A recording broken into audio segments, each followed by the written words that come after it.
Jaya Radha Madhava Punya Bihari.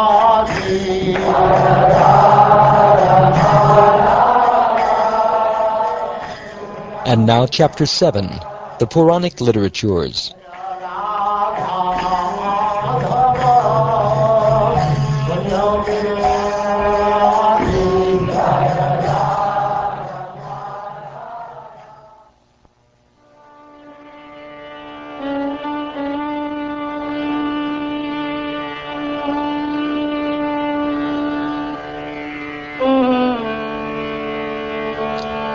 Sutta Goswami said, Sumantu Rishi, the authority on the Atharva Veda, taught his Samhita to his disciple Kabanda, who in turn spoke it to Patya and Vedadarsha. Shoklayani, Brahmabali, Modosha, and Pipalayani were disciples of Vedadarsha. Hear from me also the names of the disciples of Patya. My dear Brahman, they are Kumuda, Shunaka, and Jajali, all of whom knew the Atharva Veda very well.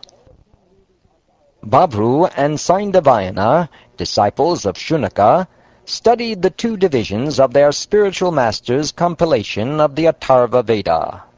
Saindavayana's disciple, Savarna, and disciples of other great sages also studied this edition of the Atharva Veda. Nakshatra Kalpa, Shantikalpa, Kashyapa, Angiras, and others were also among the acharyas of the Atharva Veda. Now, O sage, listen as I name the authorities on Puranic literature. Trayarani, Kashyapa, Savarni, Akritavrana, Vaishampayana, and Harita are the 6 masters of the Puranas. Each of them studied one of the 6 anthologies of the Puranas from my father, Ramaharshana, who was a disciple of Srila Vyasadeva. I became the disciple of these 6 authorities and thoroughly learned all their presentations of Puranic wisdom. Ramaharshana, a disciple of Vedavyas, divided the Puranas into 4 basic compilations. The sage Kashyapa and I, along with Savarni and Akritavrana, a disciple of Ram, learned these 4 divisions. O Shonaka, please hear with attention the characteristics of a Purana, which have been defined by the most eminent learned Brahmins in accordance with Vedic literature. O Brahman, authorities on the matter understand a Purana to contain 10 characteristic topics: the creation of this universe, the subsequent creation of worlds and beings, the maintenance of all living beings, their sustenance, the rule of various manus, the dynasties of great kings, the activities of such kings, annihilation, motivation, and the supreme shelter. Other scholars state that the great Puranas deal with these 10 topics, while lesser Puranas may deal with 5. From the agitation of the original modes within the unmanifest material nature, the Mahatattva arises. From the Mahatattva comes the element false ego, which divides into 3 aspects. This threefold false ego further manifests as the subtle forms of perception, as the senses, and as the gross sense objects. The generation of all these is called creation. The secondary creation, which exists by the mercy of the Lord, is the manifest amalgamation of the desires of the living entities. Just as a seed produces additional seeds, activities that promote material desires in the performer produce moving and non-moving life forms.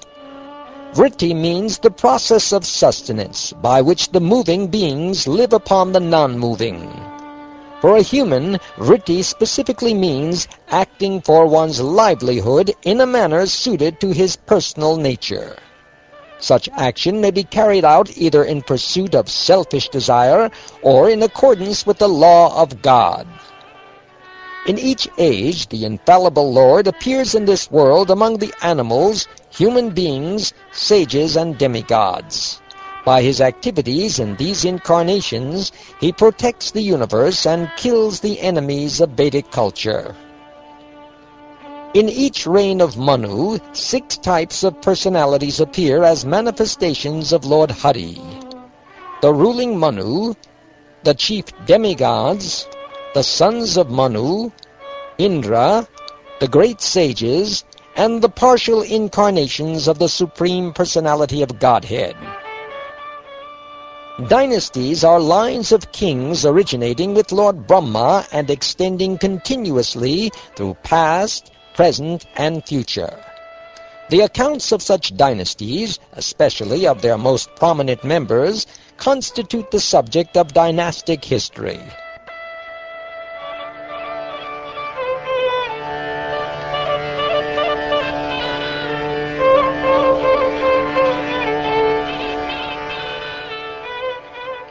There are 4 types of cosmic annihilation: occasional, elemental, continuous, and ultimate, all of which are affected by the inherent potency of the Supreme Lord.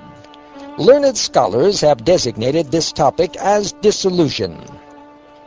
Out of ignorance, the living being performs material activities, and thereby becomes, in one sense, the cause of the creation, maintenance, and destruction of the universe. Some authorities call the living being the personality underlying the material creation, while others say he is the unmanifest self. The Supreme Absolute Truth is present throughout all the stages of awareness, waking consciousness, sleep, and deep sleep, throughout all the phenomena manifested by the illusory energy, and within the functions of all living entities. And he also exists separate from all these.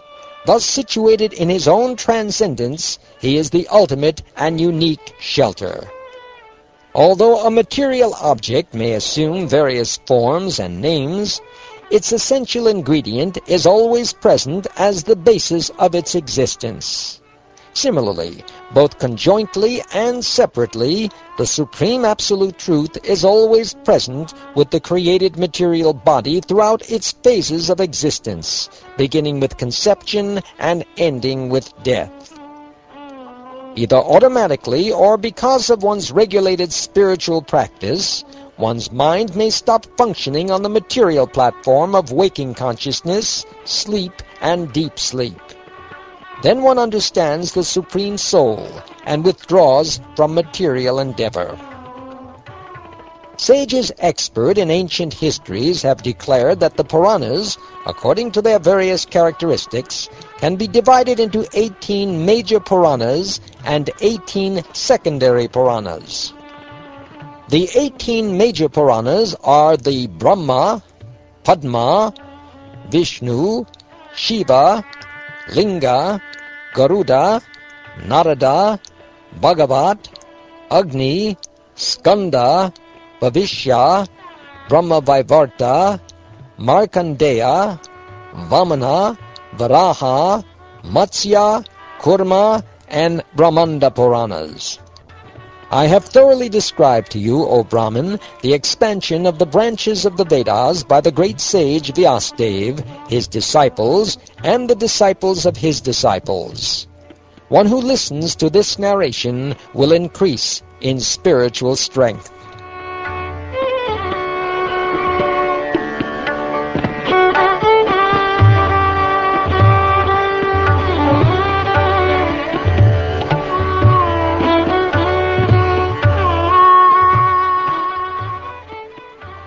Thus ends the 7th chapter of the 12th canto of the Srimad Bhagavatam, entitled The Puranic Literatures.